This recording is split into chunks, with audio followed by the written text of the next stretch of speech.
BD here, and today we're going to be looking at the new Glorious Lynx Switch. This is their new linear switch. This is the follow-up to their Glorious Panda, which was highly popular last year when it released. Now they're looking to make waves within the linear gang. So let's see how this compares to the competition, because competition is thick right now. There's a lot of good linear switches out right now, so I want to compare it to some of those and see where it stands. So I want to start off with the composition of this switch so we can kind of position it within the marketplace. Now the top housing is a polycarbonate, the bottom is a PA12 nylon, the stem is palm, and the spring is nickel plated. All right, so unless you've been living under a rock, you would have seen this combination time and again over the past year. And that is because JWK popularized it, especially in their alpaca switch. Now these are considered a top tier linear switch. It's one of my favorite switches. They are smooth like butter. They sound great. There's just so many recolors and springs of the same JWK switch that have come out over the past year, making the market almost too saturated at this point. It seems like every month there's a new JWK recolor coming out, which is why I was a little bit disappointed when Glorious did announce this switch. I wish there was a new composition here, but at the same time, I do kind of like that Glorious is here to kind of handhold people through this whole process of switching over from like the Cherry MX crew over to like a new unknown switch for most people. But I think since the market is just so saturated now, Glorious's usual plan of like taking a popular product and then offering it at a lower price fails here because there's just so many options right now. So Lynx switches come out to 69 cents per switch for the unlubed, and the lube version with their own G lube comes out to a little under $1 at 97 cents per switch. They're charging $10 more per 36 switches for the lubed version, which seems like a bit much. I think $30 would have been a little bit more competitive. By comparison, alpacas are 55 cents per switch and already come slightly pre-lubed. And we've seen even like the hollow switches, which are another JWK recolor, going all the way down to 25 cents per switch. The oversaturation is real, as you guys can see. Even the JW Queen switches are 9 cents less than this, and they offer the same weight and the same housing. Now, I don't think this is Glorious's fault. I think a lot of it is due to the market and the competitiveness of what these companies are willing to sell these JWK recolors for. Now, I don't know about you guys, but I just wish that there was a new fresh switch to come out already. So enough about pricing. Let's talk about the performance of the switch, which is actually really good. Now there's barely any top house wobble. The stem is slightly wobbly, just a touch more than the alpacas, and during the opening of the switches, the leaves never popped out as well. It's a really solid switch. Now the Lynx has a bottom out weight of 60 grams. They are nice and light and feel great no matter what task you're doing,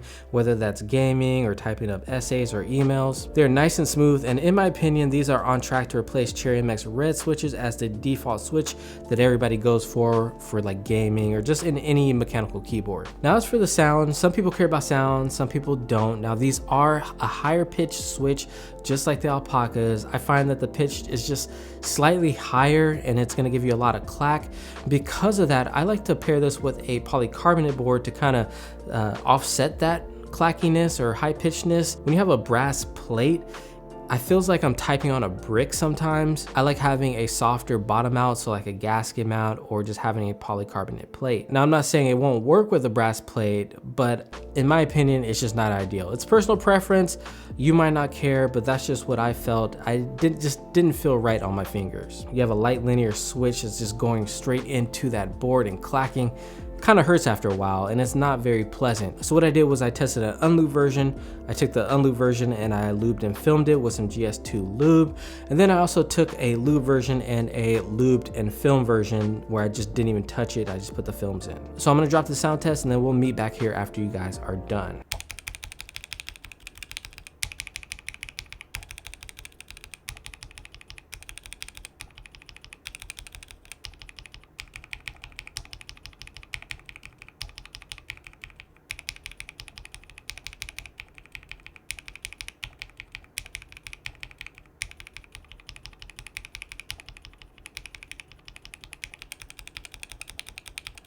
So as you can see, it's night and day between the lubed and the unlubed.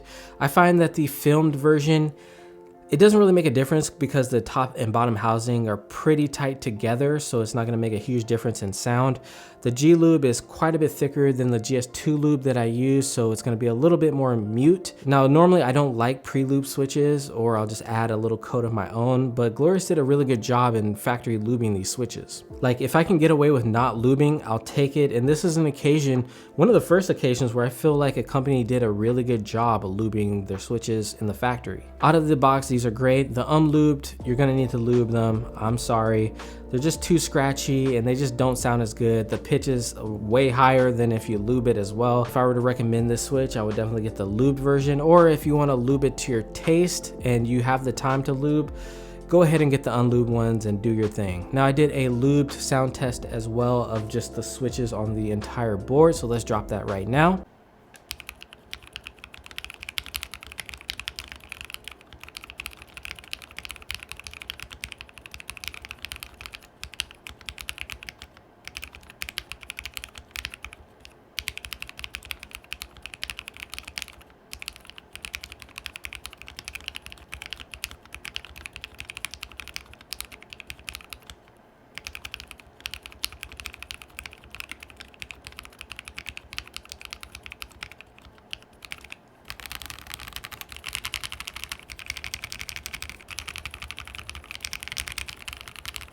So lastly, I took one of their lube switches, I filmed it, and I compared it against Gateron Black Ink V2s, some Tangerines, and some Alpacas, so you guys can hear the difference between all three.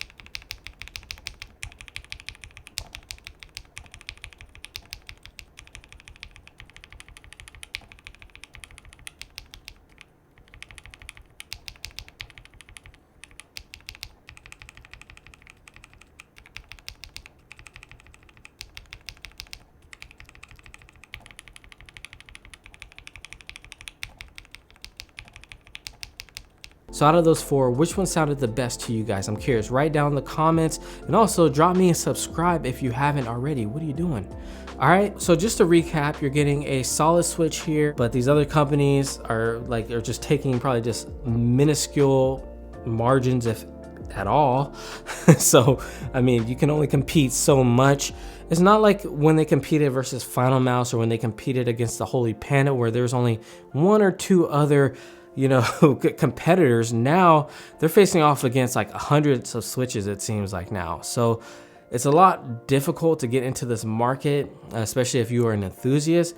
But if you're looking to get a smooth linear switch, you don't have any of these other ones, or you have no idea what I'm talking about, then I'd say, and you trust Glorious, go ahead and pick up some of these Lynx switches. The build quality, the performance, the sound, all is up there in line with the other top tier linear switches.